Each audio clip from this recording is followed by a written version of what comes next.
से मैं आपके पास तो नंबर नहीं मिला, प्लीज़ नंबर दिलाइए। 1 महीने से फिर मैं आपसे बात नहीं हूँ।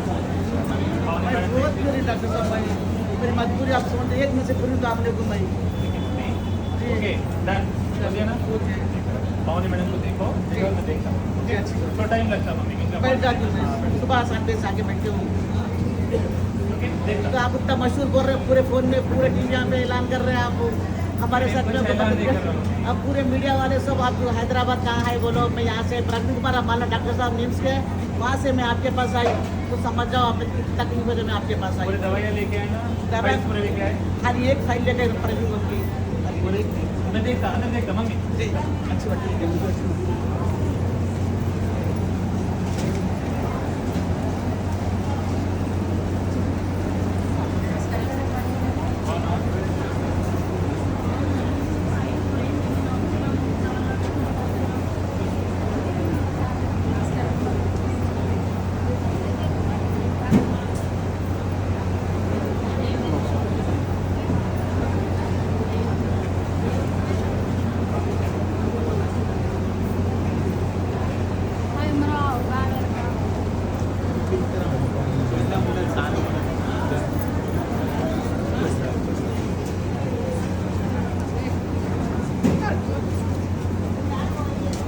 మీలో వ్యవసాయం చేసే వాళ్ళు ఉన్నారా? వ్యవసాయం ఎంతమంది చేస్తారు మీలో? అగ్రికల్చర్ అంతేనా?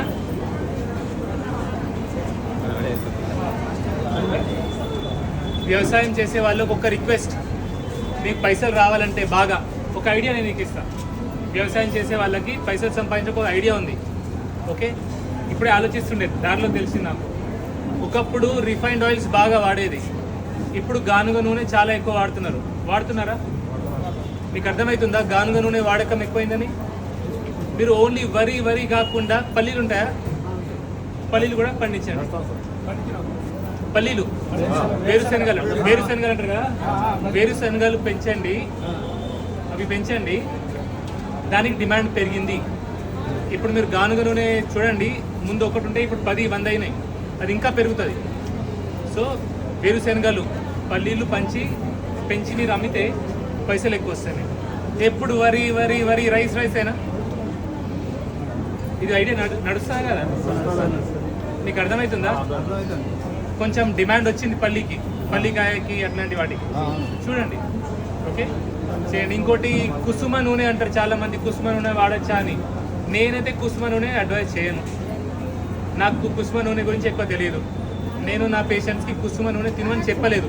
ఓకే, నేనేమంటా, నెయ్యి, గానుగ పట్టించిన కొబ్బరి, పల్లి, నువ్వులు, ఈ 4 నూనెలు చెప్తాను.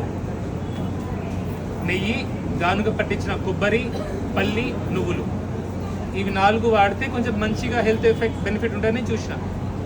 సో మీరు చూడండి ఇక. ఓకే, వ్యవసాయం చేసే వాళ్ళకి ఇది ఒక రిక్వెస్ట్, మీకు పైసలు వస్తాయని. నమస్తే.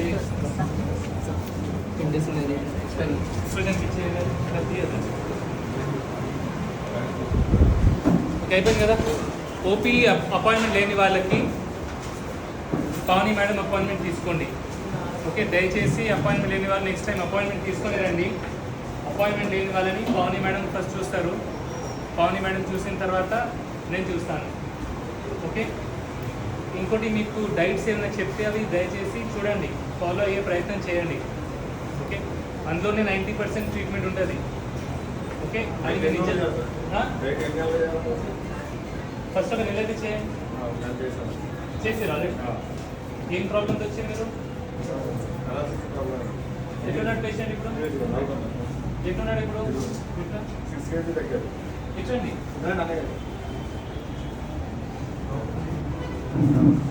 ఎక్కడ మీది? ఆంధ్రానా? నడుస్తుందా? పక్షవాతం వచ్చే రోజులేంది మీకు? 2 సంవత్సరాలు 10 రోజులు వచ్చిన. డైట్ చేసిరా? నేను చెప్పిన డైట్ చేయలే, వచ్చాక చేశారు కదా. ఎట్లుంది ఇప్పుడు ఆరోగ్యం? కొంచెం హల్కా ఉందా? లైట్ అయిందా బాడీ? ఓకే, బరువు తగ్గిందా? ఏమన్నా 6 కిలోలు తగ్గిందా? నీకు కొంచెం మంచిగా అనిపిస్తుందా? సో నేను చెప్పినవి అన్నీ ఆ డైట్స్లోనే ఉంటాయి. వేరేగా మందులు నేను స్పెషల్గా రాసే మందులు ఏమి ఉండవు. టీ కూడా మీరు చెప్పాక మేము ఖమ్మం దగ్గరికి వెళ్ళాం, మేము టీ దాకా టీ కూడా తాగలేదండి. ఆ రోజు నుంచి ఈ రోజు వరకు టీ కూడా తాగలేదు. తాగాలనిపిస్తుందా? తాగలేదండి. ఆ రోజే అవుతానంటే ఆ రోజు నుంచి ఇప్పుడు టీ ముట్టుకోవాలి. సరే, సంతోషం, వెరీ హ్యాపీ. సో ఇది మీ ఇందులో నాదేం లేదు. మీరు ప్రాపర్గా డైట్ చేశారు కాబట్టి, చెప్పినట్టు విన్నారు కాబట్టి ఇంప్రూవ్ అవుతున్నారు, ఇంకా ఇంప్రూవ్ అవుతారు. అది దేవుడి దయ, నాదేం లేదు. దేవుడి దయ, మీరు చేసే డైట్. ఎక్కడ మీది? ఆంధ్ర అండి. ఆంధ్ర ఎక్కడ? ఏలూరు జిల్లా. ఏలూరు ఎక్కడ? విజయవాడ దగ్గర. నెల్లూరా? ఏలూరు విజయవాడ దగ్గర. ఊరు పేరేంటి? అరగొండపల్లి అండి. ఆ? మాది అరగొండపల్లి. అరగొండపల్లి. ఇప్పుడు మన సరే, సో నేను చెప్పాలేమనుకుంటా అంటే, మీరు ఈ డైట్స్ ఏది చెప్తారో మీకు, సో దాంతోపాటు కొంచెం డైట్తో పాటు మందులు ఉంటాయి, మట్టి డైట్ కాదు. అది కూడా నాకు తెలియకుండా అందరూ డైట్లు చేయకండి. నేను చూసి చెప్తా ఇది ఓకే ఇది ఓకే అని, అప్పుడే చేయండి. డైట్ స్ట్రిక్ట్లీ కాకుండా మిగతా విషయాలు నేను నార్మల్గా జనరల్గా చెప్తా కదా, అవి మీరు ఇంటి దగ్గర ఫాలో అయినా మీకు అర్థమవుతుంది. మీరు నూనె మారిస్తే మీకు కీలో నొప్పి ఉంది అనుకోండి, ఫర్ ఎగ్జాంపుల్ నేను చెప్పిన నెయ్యి కొబ్బరి నూనె ఒక నెల వాడి చూడండి అని, చూడండి ఒకసారి. కీలో నొప్పి ఉన్న వాళ్ళు నెయ్యి గానుగ పట్టించిన కొబ్బరి నూనె కుడుకలు పట్టించి వాడండి. ఫిజియోథెరపీ మనం ఎన్ని నెలలు చేయాలి, ఎన్ని సంవత్సరాలు చేయాలి చెప్తా లోపల, ఈయన పర్సనల్ కదా అది, అదే అంతా చెప్తా. సో ఏమైనా వీడియో ఇచ్చేస్తే మీకు చూడండి. ఇంకోటి, మీకు ఏమైనా డైట్ చెప్తే అది చూసి వెళ్ళండి. అందులో ఏమైనా డౌట్ ఉంటే క్లారిఫై చేసుకొని వెళ్ళండి. డౌట్ క్లియర్ కాకుండా డైరెక్ట్ ఇంటికి వెళ్ళిపోకండి. ఎందుకంటే మీరు ఇంటికి వెళ్ళినాక నేను చూస్తా, డౌట్ వస్తే ఫోన్ చేస్తా అంటే ఫోన్ లేపేటట్లేదు పరిస్థితి ఇక్కడ. అయినా కూడా పొద్దున 8 నుంచి 10 గంటల మధ్యలో ఫోన్ లేపుతారు, మ్యాక్సిమం ట్రై చేస్తారు. ఓకే, ఆ తర్వాత కష్టం. ఆ టైంలో కూడా వెయిటింగ్ వచ్చింది అని ఫీల్ అవ్వద్దు మీరు. ఇవాళ డైట్ చూస్తారు కదా అందరూ. ఏమైనా డౌట్ ఉందా? ఏం డౌట్ లేదు కదా? ఆన్లైన్ బుకింగ్ లేని వాళ్ళు చూస్తారు. బాగా ఇబ్బంది అయిపోయింది సార్. ఫాలో అప్ పేషెంట్కి ఆన్లైన్ అపాయింట్మెంట్ అవసరం లేదు. ఈయన ఒకసారి వచ్చిపోయింది కదా, ఈయనకు అవసరం లేదు. కానీ ఫస్ట్ టైం వచ్చే వాళ్ళు దయచేసి అపాయింట్మెంట్ తీసుకొని రండి. ఒక్కోసారి అవట్లేదు సార్. నీకు అవసరం, ఇప్పుడు ఈయనకు అవసరం లేదు. సంవత్సరాల నుంచి ఇట్లా ఉంది సార్ పరిస్థితి. కాలు బాగా బెండ్ అయిపోయింది. కాలు అవసరం నేనేమంటున్నా, అపాయింట్మెంట్ లేనిది దయచేసి రాకండి. సార్ అపాయింట్మెంట్ తీసుకుంటాం. ఇక్కడ వచ్చినాక అపాయింట్మెంట్ తీసుకుంటా. మేము ఫస్ట్లోనే తీసుకుంటాం. సరే, తీసుకున్నాక రండి, పర్లేదు. అపాయింట్మెంట్ లేకుండా ఇవాళ ఎవరైతే వచ్చినారో పావని మేడం చూస్తుంది. అపాయింట్మెంట్ లేని వాళ్ళకి ఇవాళ వచ్చినారు కాబట్టి. ఎక్కడి నుంచి వచ్చారు మీరు? వచ్చేది ఉందా? వచ్చేది ఉంది, వద్దు రావద్దు. ఆదివారం రోజు అట్లా చేయదు ప్లీజ్. వచ్చేసినాక వేరే కానీ శనివారం వస్తారు. వద్దు నాన్న, ప్లీజ్ అట్లా చేయకండి. ఓకే, ఎందుకంటే అమ్మా, ఇప్పుడు నేను చేసే పని కరెక్ట్ కాదు, ఇది కరెక్ట్ పనితీరు కాదు. నేను పేషెంట్తో ఇంకా ఎక్కువ మాట్లాడాలి, నాకు ఇంకా మాట్లాడాలని ఉంది, కానీ మాట్లాడలేకపోతున్నా. మీకు అర్థమవుతుందా? టైం సరిపోతలేదు. నేను ఇంతమందిని చూడాలంటే కష్టం కదా. సో మీరేమనుకుంటారు, సార్ నేను ఎంత దూరం నుంచి ఇప్పుడు ఆంధ్ర నుంచి వచ్చిన నిమిషంలో ట్యూషన్ పంపించిన మీరు అనుకుంటారు. కానీ నా పరిస్థితి నేను ఎవరికి చెప్పుకోవాలి? ఓకే, దయచేసి అపాయింట్మెంట్ తీసుకునే రండి. అపాయింట్మెంట్ లేకుండా ఎవరు కూడా ఫోన్లో ఎవరు చూసినా సరే అపాయింట్మెంట్ లేకుండా రాకండి ప్లీజ్. సార్ ఇప్పుడు వచ్చినాం కదా, మళ్ళీ సార్కి అపాయింట్మెంట్ ఏమవుతా? అదే కదా, నెక్స్ట్ టైంకి నేను ఖచ్చితంగా చూడాల్సిందే కదా.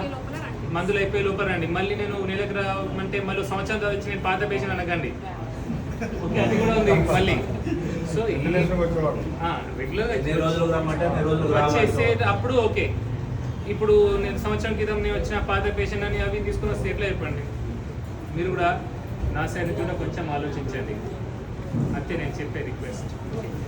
మీలో ప్రాబ్లమ్స్ ఉన్నాయి కదా, ఆరోగ్య సమస్యలు ఉన్నాయి కదా, ఒక్క పని చేయండి బస్, చక్కెర మానేయండి.